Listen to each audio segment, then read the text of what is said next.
There's a wild honeybee hive living inside this tree. It's been growing quietly for at least 2 years. Most people walking past have no idea it's there. Welcome back to Wondering About Nature.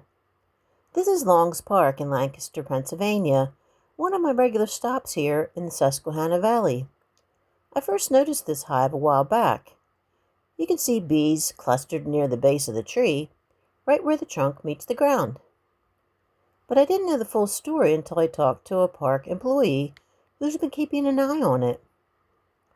This is an ash tree. It's already dealing with one problem, the emerald ash borer, an invasive beetle that's been killing ash trees across Pennsylvania for years.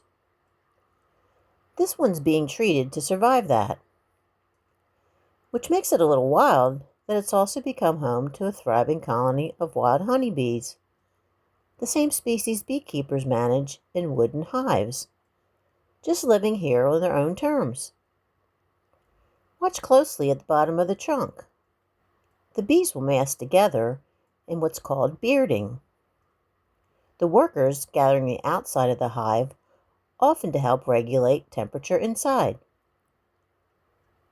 I was told that the actual comb isn't just at that visible spot.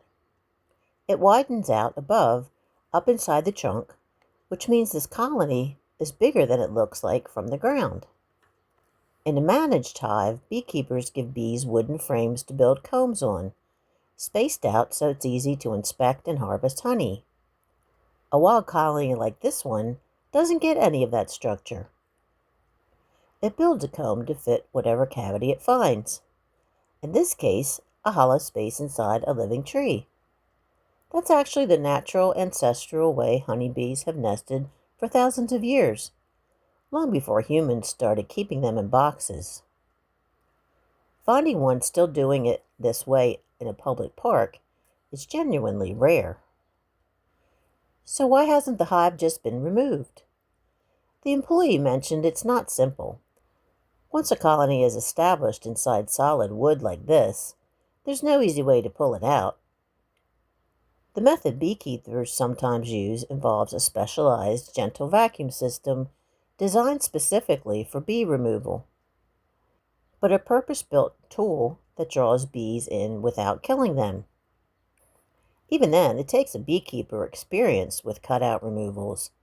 The park's next step could be reaching out to the Lancaster County Beekeeper Society to see who might be able to help, if removal is even the right call.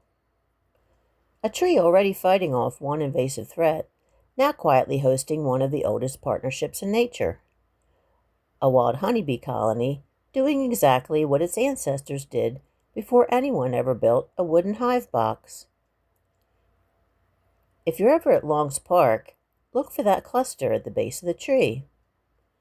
Give it space and give it a moment of respect. If you want to see the mud nests of migrating cliff swallows or track a season of common mergansers, check out this week's Rewind. And if you spot a wild hive of your own, I'd love to hear about it in the comments. In the meantime, keep wondering about nature. Thanks for watching.